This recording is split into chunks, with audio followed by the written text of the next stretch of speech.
Hey everybody, this is my thoughts on Neon Chrome, or at least the beta as of March 31st, 2016. That's the latest version as I'm producing this video. And this is a top-down shooter by 10 Tons Limited. They're the guys who brought you Crimson Land. And they actually contacted me and gave me a review copy, so thank you to them for that. But the game itself is still in development. It's currently in its final beta stages, so it is very well polished, and that is something I will comment on in a moment. But the actual game itself is supposed to be coming out in either a few weeks or a few months. They're not entirely sure, just however long it takes them to polish everything up. Now, I do have to say that before I go into the meat of this MTO, just keep in mind this is really more of a first impressions kind of thing. I haven't really been able to put a huge amount of time into the game yet, and this is just thoughts on the current beta as I have messed around with it thus far, and I do plan on doing a full review of it once the full game is actually released. But until then, this is basically my thoughts after about an hour of gameplay, so to give you a general idea. To be fair, in a game like this, you don't really need to play it a huge amount to get a general idea of what it's about, so we'll of course see how things progress between now and when I actually get the full review out.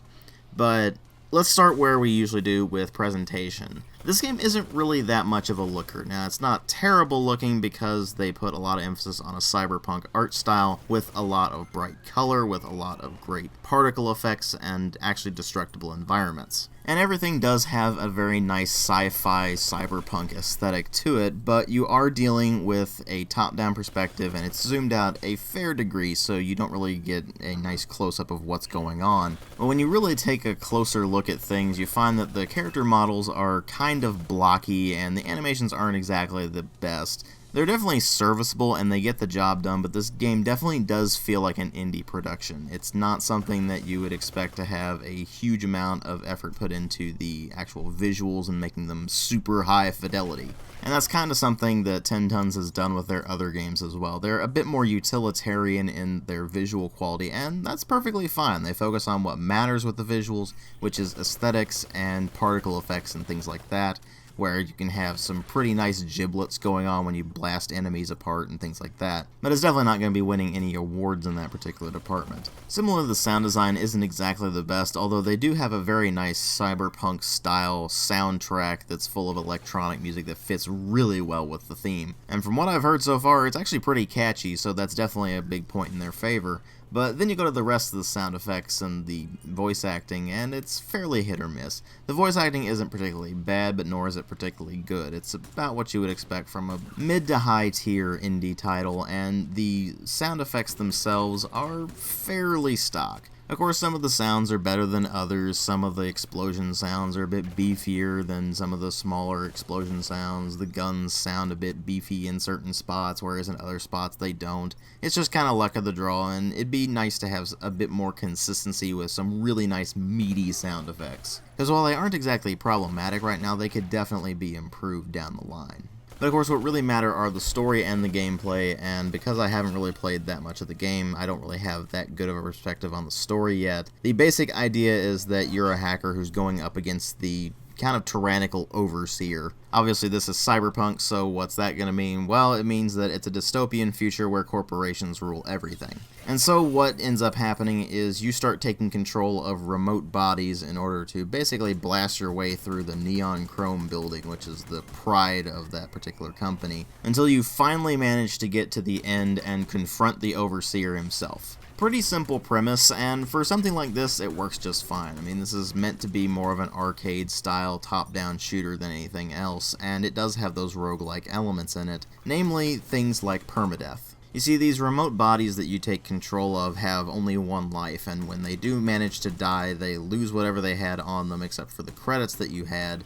and then these credits can go toward buying different upgrades or buying different abilities and such that you can unlock over time, and then applying those to the new bodies that you get. When you do decide to venture into the Neon Chrome building, what you find is that the layouts are somewhat randomized, not to a huge degree, because I did see some overlap in the environments as well as the boss encounters in particular. But there is some degree of randomization within how many levels are actually in the place and how they're arranged and things like that. And of course, each of these remote bodies has its own specific stats, its own specific class, which are the Assassin, Cyber Psycho, and Hacker. The Hacker is basically able to get into certain containers that everybody else can't, and I have yet to really figure out what the other two do. They seem to just have different bonuses to certain manners of play. I think one of them is better at using special abilities, whereas the other one's a bit better at just straight up combat or something along those lines. I haven't quite gotten enough game time to really nail all that down yet, but it does seem like there is a slight difference at the very least,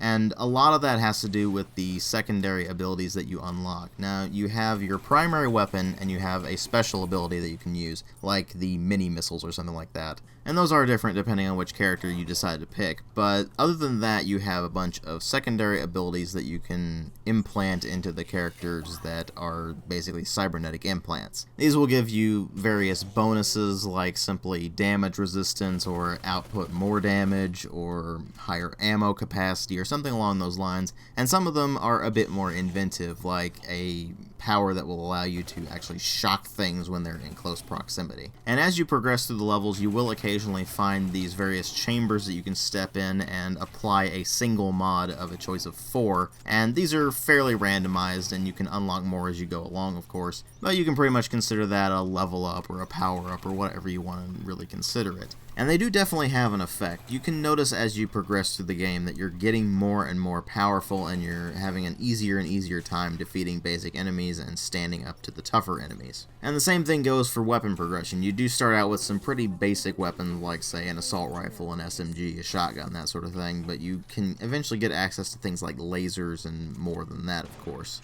And in that regard, it's a fairly typical top-down shooter. You progress from point A to point B, point A being the start level, point B being the exit of the level, mowing down pretty much everything in your path. If you see something glowing bright orange or red, chances are it's going to explode when you shoot it, and there are certain walls and other obstacles that you can actually destroy with your gunfire, and sometimes with your special weapon if you have to. See, after a wall sustains a certain amount of damage, it might collapse. Depends on whether it's a thin wall or a thick wall. Thick walls don't get bothered at all, whereas thin walls can be destroyed. You can also destroy things like desks or other furniture, and of course you can do things like shoot through glass as well, but the point is that the environments are pretty destructible, which means that you're constantly on the move to avoid being hit rather than actually just taking cover all the time. And of course all of the weapons are projectile based, so you do have to lead your targets somewhat and you do have to dodge bullets to some degree. At the same time, you're going to be going through the environment looting as much as you possibly can. Now, I did notice one problem in that the loot is almost exclusively just credits, which doesn't really do a whole lot of good for you in the immediate, but obviously when you eventually die and get back to the main menu and go into the actual hub area, you can actually start getting the upgrades and such. But until then, what you're really going to be looking for are keys, which allow you to access various areas that are, of course, locked, and more importantly, weaponry and health stations. Now, I did find health kits in the tutorial level, but I didn't remember seeing any of them during actual gameplay. I only found the health stations. And they don't actually heal you all the way, they only heal you most of the way, so you have to be pretty careful with your resources and be pretty careful to not get hit, simply. Which is a lot easier said than done when you get to the boss fights, but I'll get to that in a moment. This does mean that the action does stay at a reasonable pace throughout. I did end up taking cover a lot more than I probably should have, and instead of dodging, I just kind of ducked behind a wall while a guy exhausted his ammo, and then when he was reloading, I'd pop out and lay waste. But that's not really how I feel you're supposed to play this. Sure, some degree of caution is necessary, some degree of ducking behind cover is necessary, but it really does feel like this is meant to be a bit more fast-paced than that. And the destructible environments combined with the projectiles and the enemy variety actually do help to drive that home. There are a few different enemy types that will attack you in different ways. Some of them have projectile weapons, some of them get really close to you for melee, and some of them just charge you and blow up in your face. And of course, there do seem to be other types of enemies as well. For example, I ran into a bunch of guys with shields that could take damage from all sides except for the direct front where they had the shield. But I imagine the enemy variety does expand a bit when you get further into the game than where I managed to get. Regardless, it does keep you on your toes and keeps you interested into, oh hey, this enemy type is a bit different, it requires a different strategy, let's try tackling this from a certain angle and see how it goes, that sort of thing, which makes these top-down shooters a bit more interesting. interesting. The special weapons that I mentioned before, for example the missiles, are powered by a power meter that basically fills up as you continue throughout the game and you kill enemies and you get pickups and such like that. But it is a finite resource, so you do need to be very aware of how you're using it and make sure you're using it effectively. Because if you waste all of them, then you're going to not have them for when you actually need them, and it becomes a kind of balancing act. Do you use this on the enemies that are a bit weaker but they're harder to defeat with just basic weaponry, or do you save it all for the boss fight? And that's where things get a bit more interesting, because the boss fights are pretty much as you would expect them to be.